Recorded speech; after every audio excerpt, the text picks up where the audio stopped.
एक दिवस की भांति आज भी हम यहाँ पर लाइव चर्चा का कार्यक्रम शुरू कर रहे हैं और आज का जो विषय है अद्वैत अनुभव।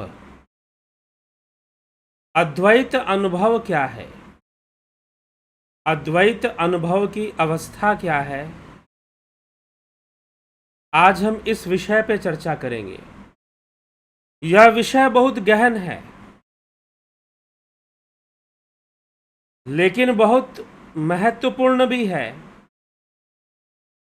और शिव सूत्र का मुख्य विषय है, शिव सूत्र का मूल विषय है अद्वैत। इसलिए इसको शिव अद्वैत दर्शन भी कहते हैं। अद्वैत अनुभव ही इसका लक्ष्य है। तो अद्वैत अनुभव कैसे होता है? अद्वैत अनुभूति किस अवस्था में होती है?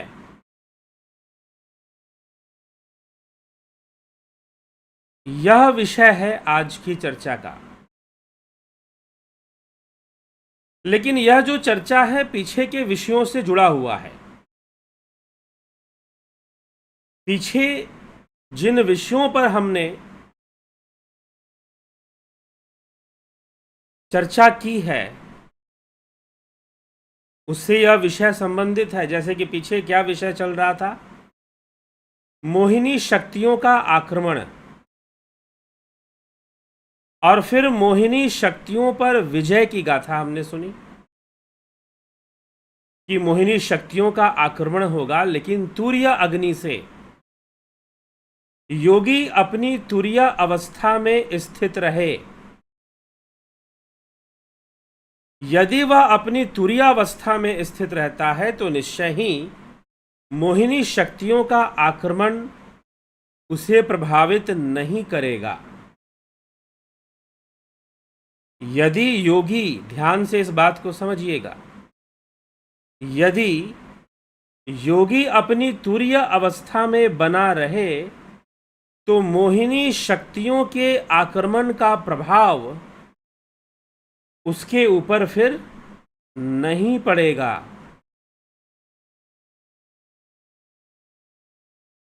तो तुरीय अग्नि का प्रज्वलित होना जरूरी है। तुरीय अग्नि के सेचन की बात कही गई कि तुरीय अवस्था का सेचन करो, अर्थात तुरीय अवस्था में बने रहोगे तो संसार के प्रति जागृत, स्वप्न, सुषुप्ति, यह जो तीन अवस्थाएं बनती हैं इन सबके प्रति एक साक्षी भाव बना रहेगा। तुरीय अवस्था में रहने से एक साक्षी भाव बना रहेगा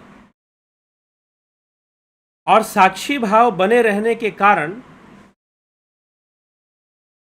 जो मोहिनी शक्तियां हैं उनमें जो बहाव है, चित्त का बहाव नहीं हो पाएगा। और जब चित्त का बहाव मोहिनी शक्तियों के साथ नहीं होगा तो निश्चय ही योगी अपनी रक्षा कर पाएगा। इन मोहिनी शक्तियों को साक्षी भाव, क्योंकि ये सारी मोहिनी शक्तियां जागृत, स्वप्न और सुषुप्ति की अवस्था में ही बन सकती हैं। तो इन तीनों से परे तुरीय अवस्था को प्राप्त करने वाला योगी साक्षी भाव में स्थित हो जाता है तो ये अवस्थाएं उसे प्रभावित नहीं करती। या फिर जागृत अवस्था, स्वप्न अवस्था, सुषुप्ति अवस्था में जो मोहिनी शक्तियां हैं वो उसे जागृत नहीं कर पाएंगी, वो उसे अपने बहाव में बहा नहीं पाएंगी, क्योंकि वो जागृत अवस्था, स्वप्न अवस्था और सुषुप्ति अवस्था में ही काम करेंगी। तुरीय अवस्था पर वो मोहिनी शक्तियों का बल नहीं काम करेगा। ये छोटी सी बात समझ लेने की आवश्यकता है। अब तो हमने मोहिनी शक्तियों के आक्रमण और मोहिनी शक्तियों पर विजय, इन दो विषयों पर चर्चा कर लिया। अब जो इन मोहिनी शक्तियों पर विजय प्राप्त करता है और जो तुरीय अवस्था में स्थित होकर तुरीय अवस्था को परिपक्व कर लेता है, ध्यान की अवस्था ही एकीभाव अवस्था, ध्यान योग की एकीभाव अवस्था ही तुरीय अवस्था है। जब वो एकीभाव अवस्था में स्थित हो जाता है तो बाकी भावनाओं के साथ उसकी गति नहीं होती, वह उसमें सम्मिलित नहीं होता बाकी भावनाओं के साथ। उस योगी की ये विशेषता है। तो तुरीय अवस्था में परिपक्व होने वाला जो योगी है वह तुरीयानंद का अनुभव करता है। कौन से आनंद का अनुभव करता है? तुरीयानंद का। अब इसी बात को यहां पर बताने की कोशिश की जा रही है। क्या? तो सूत्र कहता है मग्ना स्वचित्तेन प्रविशेत भगनस्तूर्यानंदे शरीरादि प्रमातृत्वं शमयन स्वचित्तेन अविकल्प रूपेण समाविशते विशेत समाविशेत। तुरीयानंद में मग्न होकर शरीर आदि की प्रमात्रता का शमन करना चाहिए। प्रमात्रता का शमन करना चाहिए। प्रमात्रता का शमन करने का तात्पर्य क्या है? प्रमा का अर्थ क्या है? प्रमा का अर्थ है बोध। प्रमा का अर्थ है ज्ञान, और यह ज्ञान ही तो बंधन है। प्रमा का अर्थ है बोध, प्रमा का अर्थ है ज्ञान, और यह ज्ञान ही तो बंधन है। फिर जब ज्ञान ही बंधन है तो इस ज्ञान का शमन करना चाहिए। संसार के प्रति, शरीर के प्रति जो प्रमात्रता है, प्रमात्रता मतलब जो बोध का भाव है, जो ज्ञान का भाव है, उसका शमन करना चाहिए। कैसे शमन होगा? तो तुरीय अवस्था में परिपक्व होकर होगा। तुरीय अवस्था में परिपक्वता से ही इनका शमन संभव है। तो इसीलिए यह जो सूत्र कह रहा है मग्न स्वचित्तेन प्रविशेत, तुरीयानंद में मग्न होकर शरीर आदि की प्रमात्रता का शमन करना चाहिए। योगी तुरीयानंद में मग्न होना चाहिए। योगी को अगर वह तुरीयानंद में मग्न है तो मोहिनी शक्तियां तो वैसे भी उसका कुछ नहीं बिगाड़ पाएंगी, वैसे भी कुछ नहीं बिगाड़ पाएंगी मोहिनी शक्तियां उसका। तो प्रमात्रता, प्रमा मतलब बोध, प्रमा मतलब ज्ञान। न्याय सूत्रों में इसका सही परिभाषा मिलती है कि प्रमा क्या है, प्रमेय क्या है, प्रमाता कौन है और प्रमाण क्या है। न्याय सूत्र क्या है? न्याय सूत्र the first epistemology of world, विश्व की सबसे पहली ज्ञान मीमांसा है वो न्याय सूत्र। न्याय सूत्र ने सबसे पहले वर्ल्ड का साइलोगिज्म दिया था, the first syllogism of the world, मतलब फर्स्ट रीजनिंग या first logical analysis Nyaya Sutra से मिलता है। तो इसीलिए जो शास्त्र हैं वो हमारी, अगर सही तरीकों से शास्त्रों का अध्ययन किया जाए तो वो बुद्धि का विकास कर देती हैं, वो बुद्धि में परिपक्वता ला देती हैं,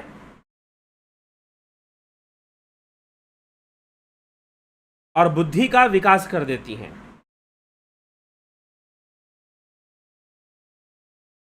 तो ये हमें न्याय सूत्र के बारे में समझना जरूरी है। तो प्रमा क्या है? प्रमा मतलब बोध है। प्रमेय क्या है? जिसके माध्यम से प्रमा की प्राप्ति हुई, ज्ञान हुआ। और प्रमाण और प्रमाता, प्रमाता जिसको ज्ञान हुआ, जो दृष्टा है, जो स्वयं साक्षी है, वो प्रमाता है।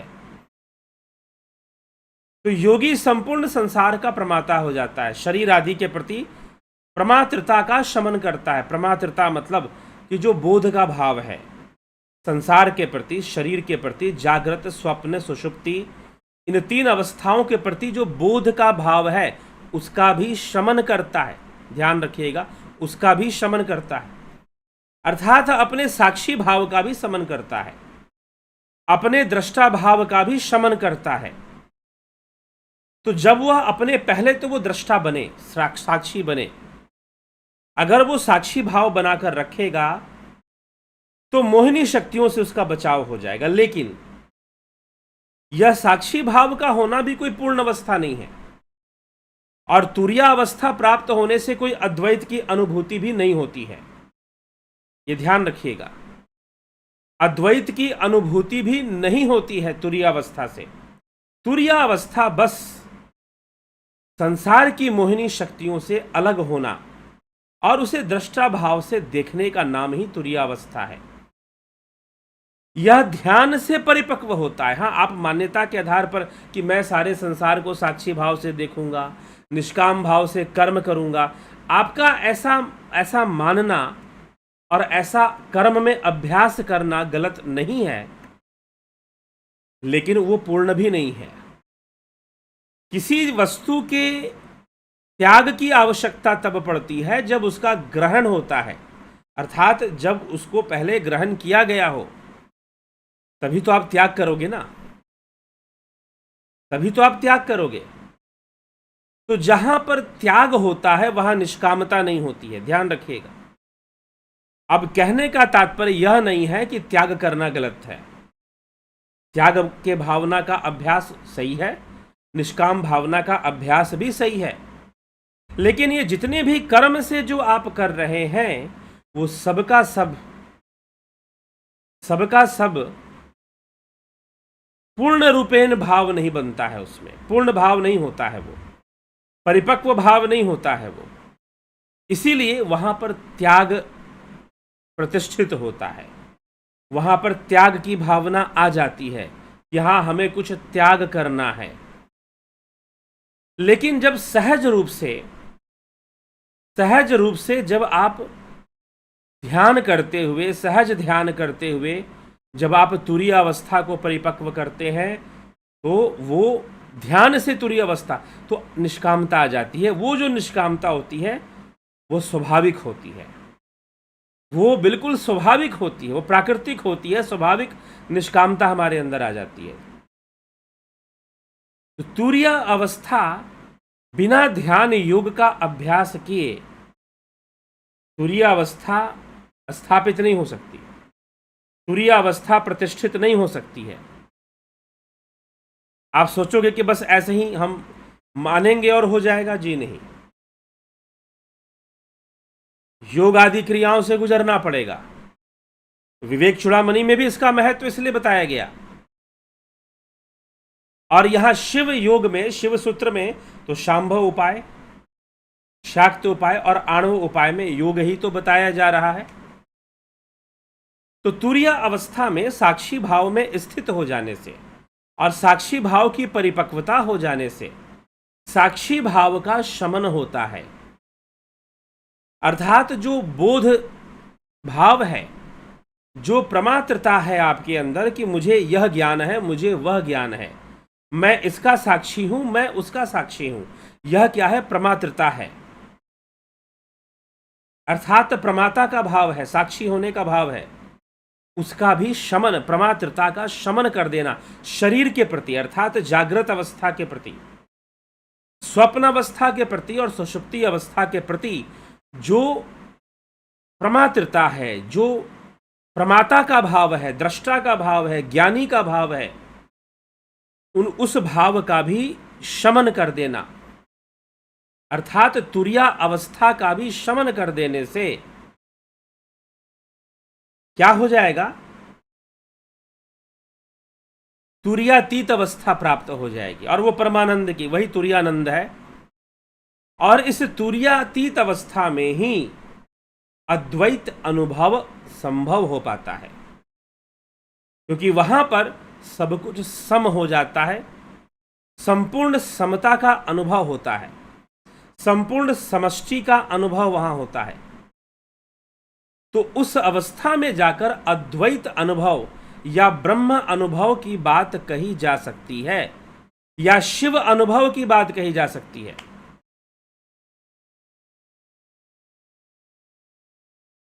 नहीं तो आजकल तो कुछ ऐसे भी गुरुजी लोग हैं कि साधना शुरू की और उनको कुछ कुछ अनुभूतियां शुरू हुई, गुरुजी ने घोषणा कर दिया कि बेटा तुमको ब्रह्म ज्ञान हो गया, तुरंत घोषणा कर दिया कि तुमको ब्रह्म ज्ञान हो गया। जी नहीं, ब्रह्म ज्ञान नहीं हुआ है, बहुत बड़े भ्रम में हैं आप, अगर आपको किसी ने बता दिया तो। शास्त्र सम्मत ढंग से प्रमाणित नहीं कर पाएंगे कि ब्रह्म ज्ञान हुआ है।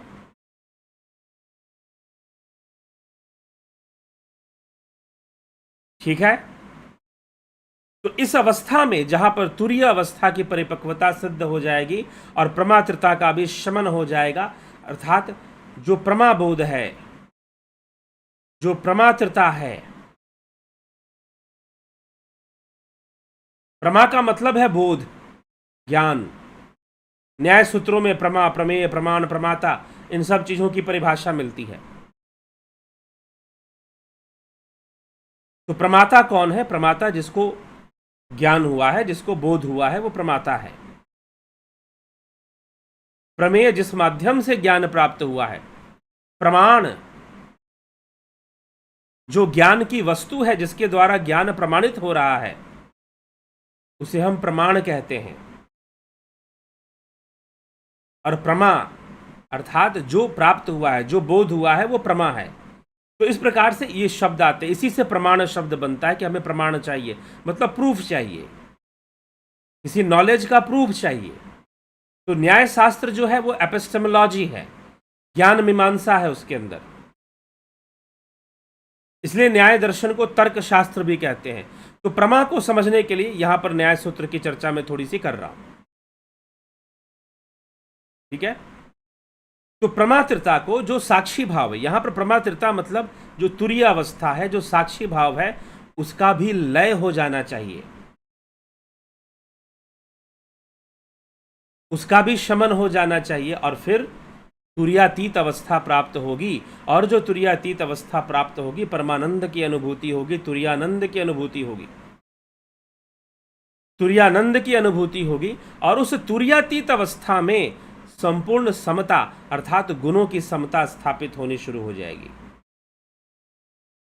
क्योंकि जहां मोहिनी शक्तियों का प्रसार है, वहां तो त्रिगुणी माया का खेल है। रजोगुण, सतोगुण, तमोगुण, इनका ही तो सारा प्रपंच है, इन्हीं का तो सारा प्रसार है।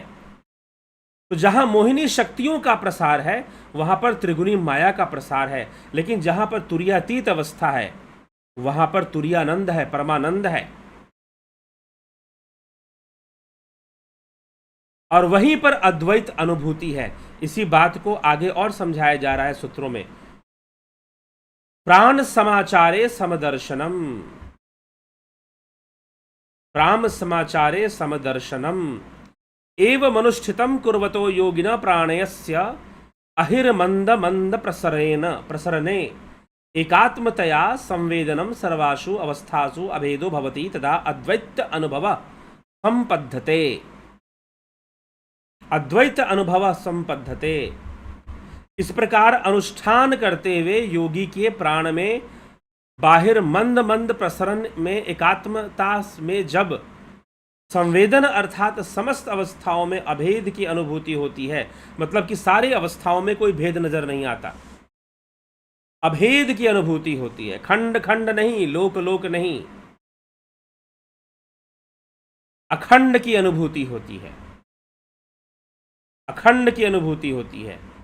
तो इस प्रकार अनुष्ठान करते हुए योगी के प्राण में बाहिर मंद मंद प्रसरण में एकात्मता में ये सब संवेदन अर्थात समस्त अवस्थाओं में अभेद की अनुभूति होती है। मतलब कि जितनी भी अवस्थाएं हैं, जागृत, स्वप्न, सुषुप्ति, योगी के मंद मंद प्रसरण में एकात्म में जब संवेदन अर्थात समस्त अवस्थाओं में अभेद की अनुभूति होती है। अभेद मतलब जहां कोई भेद नहीं है, संपूर्ण समता का अनुभव होता है, शून्य का अनुभव होता है, कोई सब कुछ सम दिखाई देता है, वहां पर समदर्शन प्राप्त हो जाता है। समदर्शन, इसी समदर्शन को सुदर्शन भी कहा गया है। सुदर्शन ब्रह्म अनुभूति। प्राण समाचारे समदर्शनम एव मनुष्ठितम कुर्वतो योगिनः प्राणस्य बहिर्मंद मंद प्रसरणे एकात्मतया संवेदनम सर्वासु अवस्थासु अभेदो भवति तदा अद्वैत अनुभव संपदते। तो यहां पर जाकर जब ऐसी अवस्था प्राप्त होगी,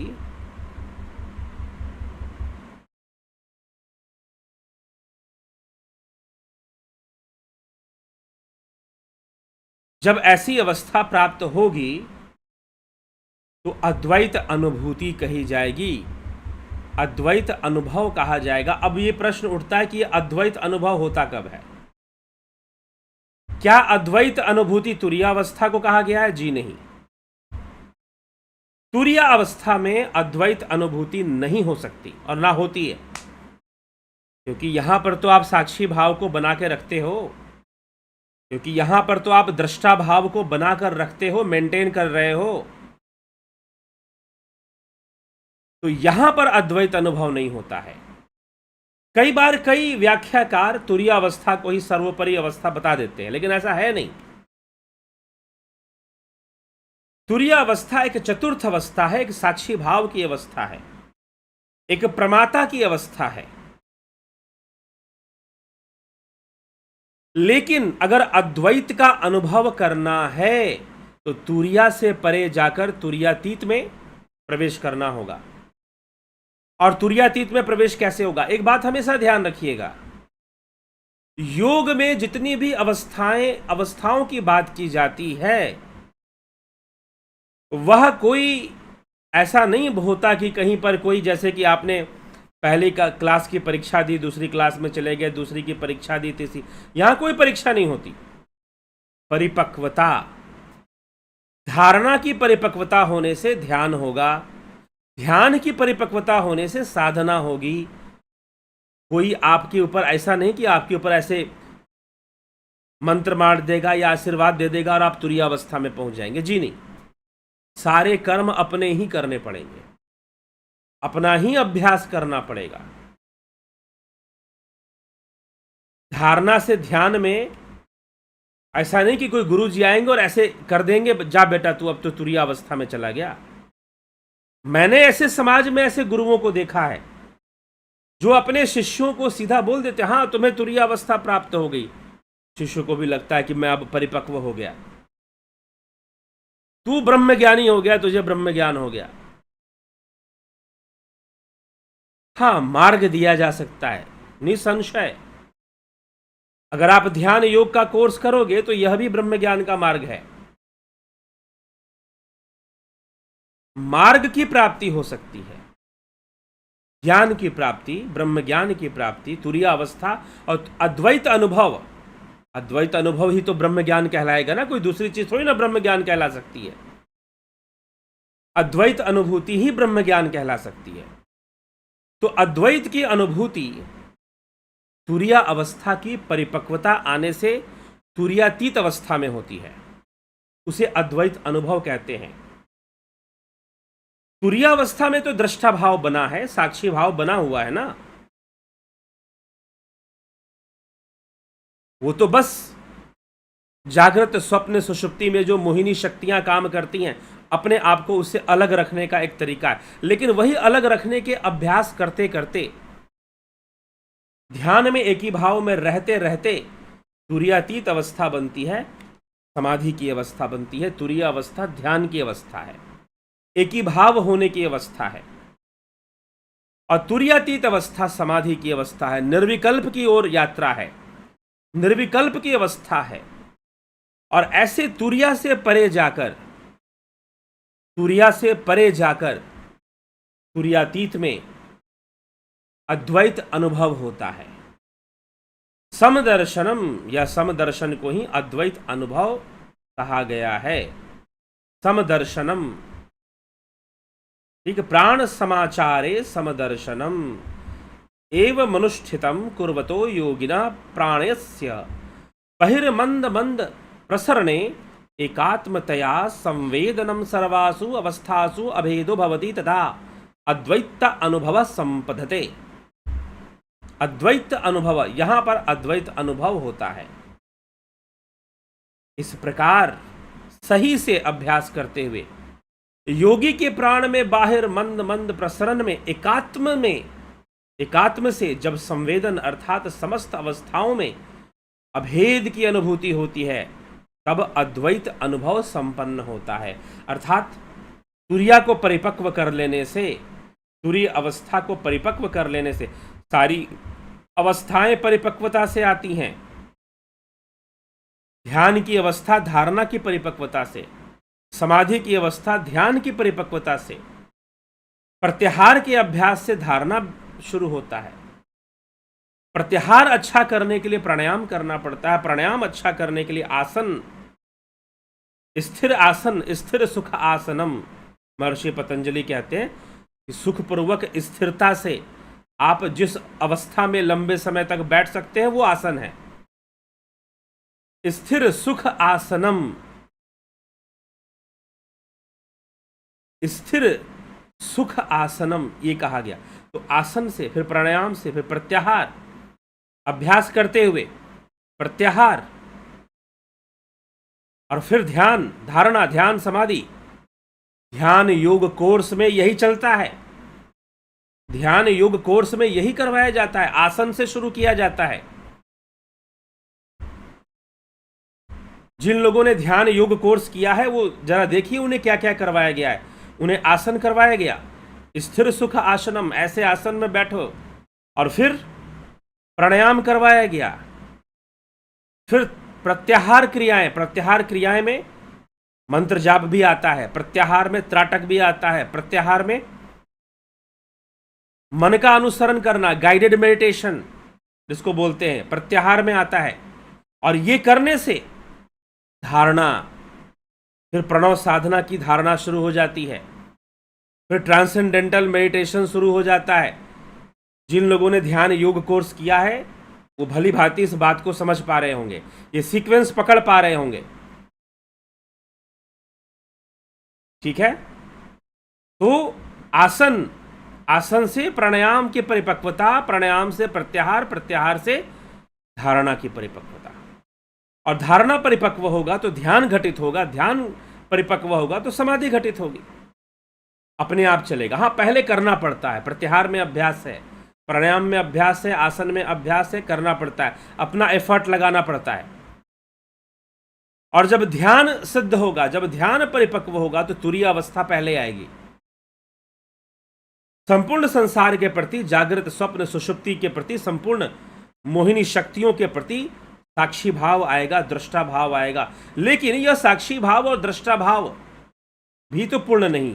तुरीयातीत अवस्था, इसके परिपक्व हो जाने से, निरंतर तुरिया में रहने से, निरंतर एक ही भाव अवस्था में रहने से यह सिद्ध हो जाता है और तुरीयातीत अवस्था बन जाती है। और तुरीयातीत अवस्था में समदर्शन होता है और समता, सम्यक अवस्था बन जाती है, सम्यक अवस्था बन जाती है। और उस सम्यक अवस्था में कोई भेद नहीं रहता, अर्थात सभी अवस्थाओं के प्रति अभेद का दर्शन होता है। जागृत स्वप्न सुषुप्ति, जितनी भी मनुष्य की अवस्थाएं हैं उन सब के प्रति, मन बुद्धि की जितनी भी अवस्थाएं बनती हैं उन सब के प्रति अभेद का दर्शन होता है, समदर्शन होता है, सुदर्शन होता है। वास्तव में यही सुदर्शन है। ऐसी अवस्था बन जाती है। ठीक है। तो यहां अद्वैत अनुभव होता है। अब देखिए, शिव सूत्र के सीक्वेंस को समझिए। अब इस अवस्था को बताने के पहले बहुत सारी बातें बताई गई हैं, सिद्धियों की भी बातें बता दी गई। जी हां, किसी के घोषणा करने से ये अवस्था नहीं आ जाएगी। ठीक है, आप तुरीय अवस्था में क्षणिक भर के लिए आप रह लें और तुरीय अवस्था में आप थोड़ा अभ्यास कर लें, कहा जा सकता है कि आप तुरिया से गुजर रहे हैं। लेकिन तुरिया को सिद्ध करने वाला योगी पंचभूतों पर अधिकार कर लेता है। तुरिया को सिद्ध करने वाला योगी, तुरीय अवस्था में स्थित रहने वाला योगी, वो पंचभूतों पर उसका नियंत्रण। इसलिए शिव सूत्र में पहले सिद्धियों की चर्चा हो चुकी है। तो आप अपने गुरु जी से पूछिएगा कि भाई उन्होंने अगर घोषणा दे दी है कि भाई तुम्हें तुरीय अवस्था प्राप्त हो गई है, तो क्या सिद्धियां भी प्राप्त हो गई हैं? तो गुरु जी का उत्तर होगा नहीं नहीं, वो मैंने रोक रखा है, अभी तुम्हें अभी सिद्धियां नहीं मिली हैं, क्योंकि तुम दुरुपयोग कर सकते हो। एक शिष्य था, वो किसी गुरु जी से जुड़ा हुआ था, मैं नाम नहीं लूंगा वो गुरु जी का। उसे गुरुजी ने उसे बता दिया कि तुझे ये अवस्था प्राप्त हो गई, तेरा मोक्ष हो चुका है, बहुत तरह की बातें। अब वो गुरुजी ने उसे बता दिया, अब वो फलाना व्यक्ति मुझसे बात करने आया तो मुझे पहले घोषणा कर दी कि मुझे तुरीय अवस्था प्राप्त हो चुकी है, मतलब ही नोज एवरीथिंग। पहले ही घोषणा उसने मुझसे बात करते हुए ही तुरिया। तो भाई ठीक है, तुम जिस आश्रम में जिस संस्था में जुड़े हो वहां के लोग मान लें, तुम्हारे गुरुजी मान लें, मैं क्यों मान लूं? और ये सब बातें मानने से चलती भी नहीं है, ये सब बातें लेबल से नहीं चलती हैं, प्रूफ करना पड़ता है। यदि आपने परालोक गमन का जो बाउंड्री है, जो बीच में जो बैरियर है, उसे आपने ब्रेक कर दिया है, सूक्ष्म लोक की यात्रा अपनी इच्छा से कर सकते हैं, सूक्ष्म जीवियों से मिल सकते हैं। मात्र वही व्यक्ति तुरिया तक पहुंच सकता है, साक्षी भाव ला सकता है सभी अवस्थाओं के प्रति, साक्षी भाव में रह सकता है। सिर्फ कह देने से नहीं हो जाता है। तो आजकल क्या है कि लोगों को सुपीरियरिटी कॉम्प्लेक्स चाहिए, ईगो सेटिस्फाई होता है, सुपीरियरिटी कॉम्प्लेक्स चाहिए जिससे कि ईगो सेटिस्फाई होता है। तो यह विषय यहां पर आ जाती है। ठीक है जिज्ञासु, तो इसलिए किसी तरह के ऐसे भावना में हमें नहीं रहना है, ऐसी भावना में हमें नहीं रहना है, और सही से बातों को समझेंगे, साधना करेंगे, योग करेंगे। तो ध्यान योग का कोर्स 14 जुलाई से शुरू हो रहा है, आप उसको ज्वाइन कीजिए और उसका लाभ उठाइए। ठीक है, तो ये बातें समझ में आएंगी, ये प्रोसेस समझ में आएगा, ये सीक्वेंस समझ में आएगा कि कैसे हमें चलना है। तो अष्टांग योग पे आधारित, विज्ञान भैरव तंत्र पे आधारित यह ध्यान योग का कोर्स है। आप लाभ उठाना चाहते हैं तो निश्चय ही लाभ उठाइए। 14 जुलाई से संपर्क करना चाहते हैं तो संपर्क कीजिए इस नंबर पे।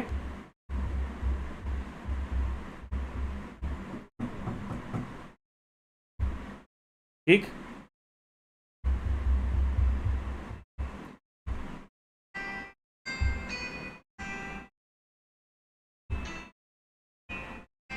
तो इस नंबर पे आप संपर्क करके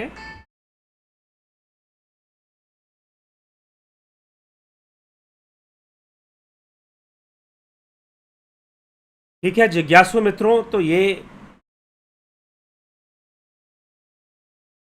जो लोग ध्यान योग का कोर्स और इस विधि को, इस सीक्वेंस को समझना चाहते हैं, कैसे हम साधना करते करते, अभ्यास करते करते, परिपक्वता को प्राप्त होते होते हम उन अवस्थाओं तक पहुंच जाते हैं। कोई ज़बरदस्ती, कोई ऐसा कोई रास्ता नहीं होता है कि जो आपको ऐसे उठाएगा और यहाँ से वहाँ बिठा देगा।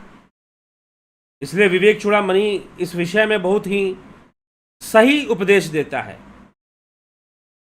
विवेक चूड़ामणि का जो उपदेश है इस विषय में बहुत ही सटीक उपदेश है, बहुत सही उपदेश है।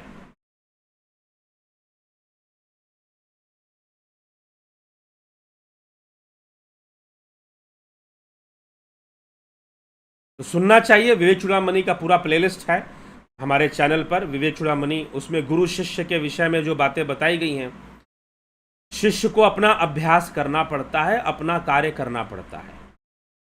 कोई ऐसे गुरुजी नहीं है जो आपको यहाँ से उठाकर वहाँ सीधा बिठा देंगे। उसको अपनी साधना करनी ही पड़ती है, उसको अपना अभ्यास करना ही पड़ता है, कोई विकल्प उसके पास नहीं होता है।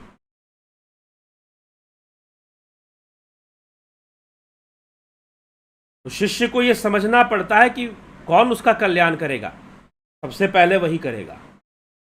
विवेक चूड़ामणि में इस विषय पर हमने बहुत अच्छे से चर्चा की है कि कौन शिष्य का कल्याण कैसे होगा। तो सबसे पहले उसका कल्याण स्वयं से होगा। अगर उसका अपना कोई प्रयास नहीं होगा तो उसका कोई कल्याण भी नहीं हो सकता है। तो इन मूल विषयों को समझना पड़ेगा। अगर वो अपना प्रयास करेगा तो कोई गुरु उसकी सहायता कर सकता है, कोई आध्यात्मिक प्रेरक उसकी सहायता कर सकता है, नहीं तो संभव नहीं है। तो इन सब बातों को हमें समझना चाहिए। तो चलिए आइए आगे देखते हैं। आपके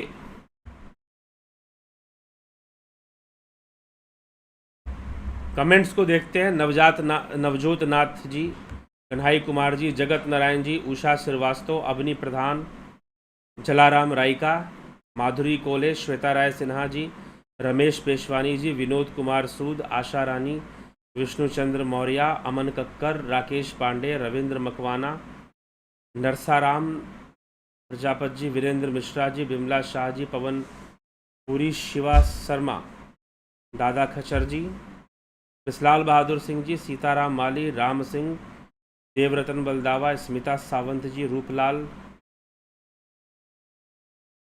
विश्वकर्मा, गंभीर शाह, ओम तत्सत गुरु जी। शिव भक्त के शरीर से तुलसी के माला और रुद्राक्ष के माला पहनते हुए यदि उसकी मृत्यु हो गया तो उस माला को क्या करना चाहिए? उस माला को क्या करना चाहिए? आप उस माला को कहीं भी किसी भी देव स्थान पे आप रख सकते हैं, आप मंदिर में रख सकते हैं, ठीक है। अजीत अपराजित, योगेंद्र पंडित, गोपाल दास, नीति सिन्हा जी, रचना जी, मनीष यादव जी, धर्मेंद्र वर्मा जी। माँ काली पर भी चर्चा करें। कौन है माँ काली? चर्चा हो चुकी है, पहले भी चर्चा हुई है। दुर्गा सप्तशती के कुछ भागों पर दार्शनिक विषयों पर चर्चा हुई है, ठीक। 9 दुर्गा पे भी चर्चा हो चुकी है। अभी मातृका शक्ति पे, यही आपको शाक्त उपाय में, शिव सूत्र के शाक्त उपाय में मातृका शक्ति पे चर्चा हुई है, ठीक। तो बलवंत सिंह गोहिल, रमेश पेशवानी जी, अद्वैत अनुभव का वर्णन हो सकता है।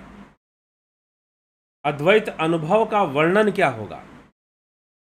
वर्णन हो तो रहा है, लेकिन भाई अगर मान लीजिए कि बताया जाए कि मिठाई कि कैसी है, मीठी है, बहुत स्वादिष्ट है,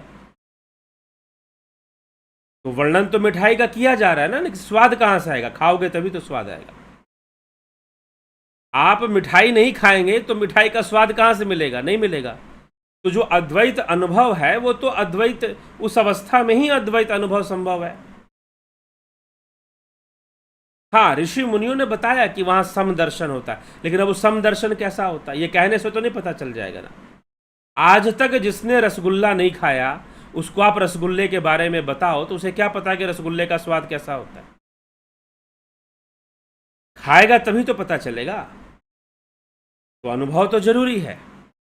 हाँ, वर्णन हो सकता है। वर्णन मतलब प्रेरणा देने के लिए, जैसे कि हमने किसी को कहा कि भाई रसगुल्ला बड़ा ही स्वादिष्ट मिठाई होती है, रसगुल्ले में बहुत स्वादिष्ट मिठाई है, इसे खाना चाहिए, बड़ा पौष्टिक भी होता है, छेने से बनता है तो बड़ा पौष्टिक भी होता है और स्वादिष्ट भी होता है, तो इसका आनंद उठाना चाहिए। लेकिन ये सब बातें बोलने से किसी को आनंद नहीं आएगा। आनंद आएगा अनुभव से, जब वो रसगुल्ला खाएगा तभी आनंद आएगा। हाँ, प्रेरणा जरूर मिलेगी। जब उसे बताया जाएगा कि स्वादिष्ट है, बहुत अच्छी मिठाई है, तो उसे प्रेरणा जरूर मिलेगी। तो ये सब बातें जो सूत्र दिए गए हैं ये प्रेरणा के लिए दिए गए हैं, और प्रेरणा बहुत जरूरी है। अगर प्रेरणा नहीं होगी तो कदम आगे कैसे बढ़ाओगे? प्रेरणा होगी तभी तो हम ध्यान योग करना सीखेंगे, प्रेरणा होगी तभी तो हम ध्यान योग की ओर कदम बढ़ाएंगे। तो शास्त्र हमें प्रेरणा देते हैं, सूत्र हमें प्रेरणा देते हैं, विचार हमें प्रेरणा देते हैं। अनुभव तो अनुभव है, अनुभव तो अनुभव है। बिन देखे बिन अरस परस के नाम लिए क्या होए, धन धन कहे धनी जो होए तो निर्धन रहे ना कोई। अगर धन धन कहने से कोई धनी हो जाए तो निर्धन तो कोई बचेगा नहीं। पानी पानी कहने से प्यास नहीं मिट जाती, पानी पीना पड़ता है तब प्यास मिटती है। तभी तो ध्यान योग का महत्व है, इसलिए तो कहा जाता है ध्यान योग करिए। तो धीरे धीरे अपनी साधना को परिपक्व करते हुए आप उस अवस्था में पहुंचेंगे। अपनी साधना को परिपक्व करते हुए, मैच्योर लेवल को आप अचीव करते हुए उस अवस्था में आप पहुंचेंगे। यही तो समझाने का प्रयास किया जा रहा है। कहने से नहीं हो जाएगा, पढ़ने से नहीं हो जाएगा, सुनने से नहीं हो जाएगा। हाँ, कहने पढ़ने सुनने का एक महत्व है कि उससे प्रेरणा मिलती है। कहने सुनने पढ़ने का यही महत्व है कि उससे प्रेरणा मिलती है। बस यही बात है, यही महत्वपूर्ण है। ठीक है, तो चलिए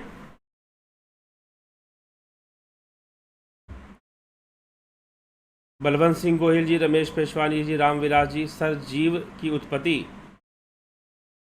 कहाँ से होती है और जीव की संख्या कितनी है? कोई संख्या नहीं है जीव की। पानी में उठने वाले बुलबुलों की क्या संख्या? असंख्य बुलबुले बन सकते हैं, असंख्य बुलबुले बन सकते हैं। ठीक है, तो कोई संख्या की कोई मतलब यहां पर कोई बात नहीं है। हाँ ठीक है, संख्या का महत्व होता है, एक मैथमेटिकल कैलकुलेशन होता है कई चीजों का संसार में, और इसका महत्व बताया गया है। लेकिन जब आप बात करते हैं जीव की, तो जीव इस रूप में जीव अनादि है। फिर जिस तरह से आप प्रश्न कर रहे हैं संख्या के रूप में, तो संख्या के रूप में वो अनादि है। ना जाने कितने बुलबुले बनते रहेंगे और फिर से विलीन होते रहेंगे। सागर की लहरें कितनी उठती रहेंगी, गिन लो कितना गिनोगे। हाँ, एक पार्टिकुलर टाइम में आप बोल सकते हैं कि इतने हैं, लेकिन समय तो बदलेगा और बदल रहा है। नई लहरें उठेंगी, फिर से समुद्र में समाएंगी।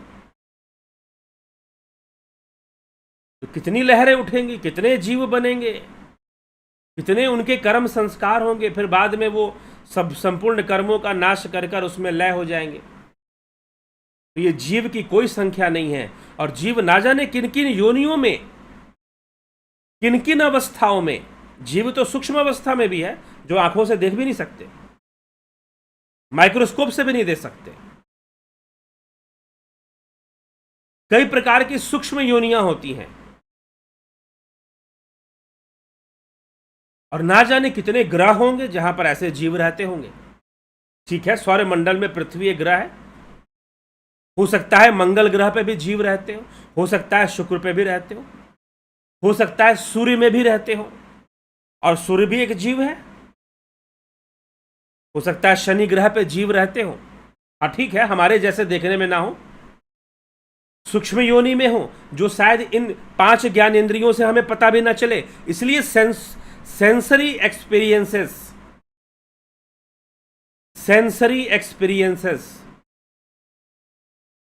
जो आपकी इंद्रिय अनुभूति है, वो सर्वदा मिथ्या है। यहीं से तो प्रमाणित किया जाता है। कैसे प्रमाणित किया जाता है कि इंद्रियों की अनुभूति मिथ्या है?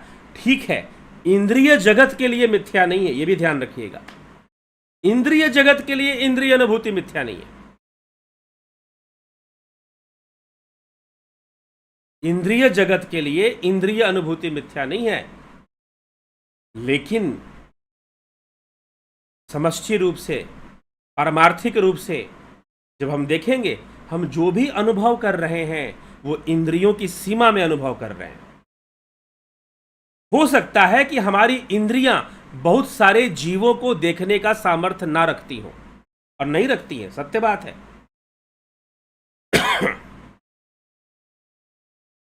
हमारी इंद्रियां जो है बहुत सारे जीवों को देखने का सामर्थ्य ही ना रखती हो, तो काउंटिंग कहां तक करोगे, कहां तक गिनोगे? ये बता दो, कहां कहां तक गिन लोगे?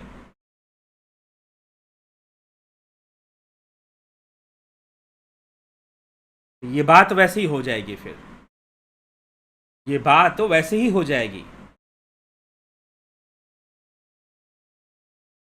आज तक आपने कितना किलो खाना खा लिया, आपने कैलकुलेट कर पाए?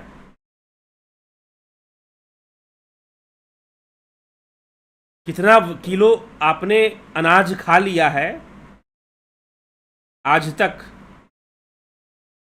क्या गिनेंगे इसको? कभी नहीं गिन पाएंगे। और आगे कितना अनाज खाओगे, कितना किलो खाओगे? बहुत सारी बातें हैं इस तरह से। इसलिए क्रिएशन इज एंडलेस, इसलिए सृष्टि और प्रलय अनादि है। मीमांसा शास्त्र का मानना है कि सृष्टि प्रलय अनादि है, हमेशा सृष्टि चलती रहेगी, प्रलय होता रहेगा। दोनों पैरेलल चलते हैं, रेलवे ट्रैक की तरह। सृष्टि भी होती रहती है, प्रलय भी होता रहता है। तो ना जाने कितने जीव अस्तित्व में आते रहेंगे और कितने जीव लय होते रहेंगे, चलता रहेगा। ये प्रक्रिया चलती रहेगी और इस प्रकृति में ही वो अनेक प्रकार से उद्भव स्थिति उनकी बनती रहती है। उद्भव होता है, स्थिति होती है, संहार होता है, ये चलता रहता है। प्रकृति में ही उनके अनेकों रूपों का संहार होता है, नए रूप धारण कर लेते हैं। लेकिन योग मार्ग से वो उस ब्रह्म में लय हो जाते हैं, अपने मूल स्वरूप में लय हो जाते हैं, उसमें जाकर लीन हो जाते हैं। ये समझने का विषय है।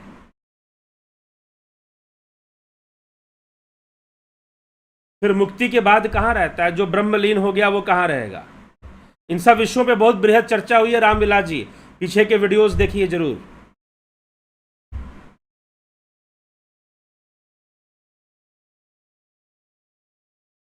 नदी समंदर में मिलने के बाद कहाँ रहती है? नदी समंदर में मिलने के बाद कहाँ रहती है? ढूंढ लीजिए नदी को। ठीक है कमलेश खैरनर जी, इसी के साथ विराम देते हैं आज की चर्चा को। कल फिर मिलते हैं लाइव चर्चा में।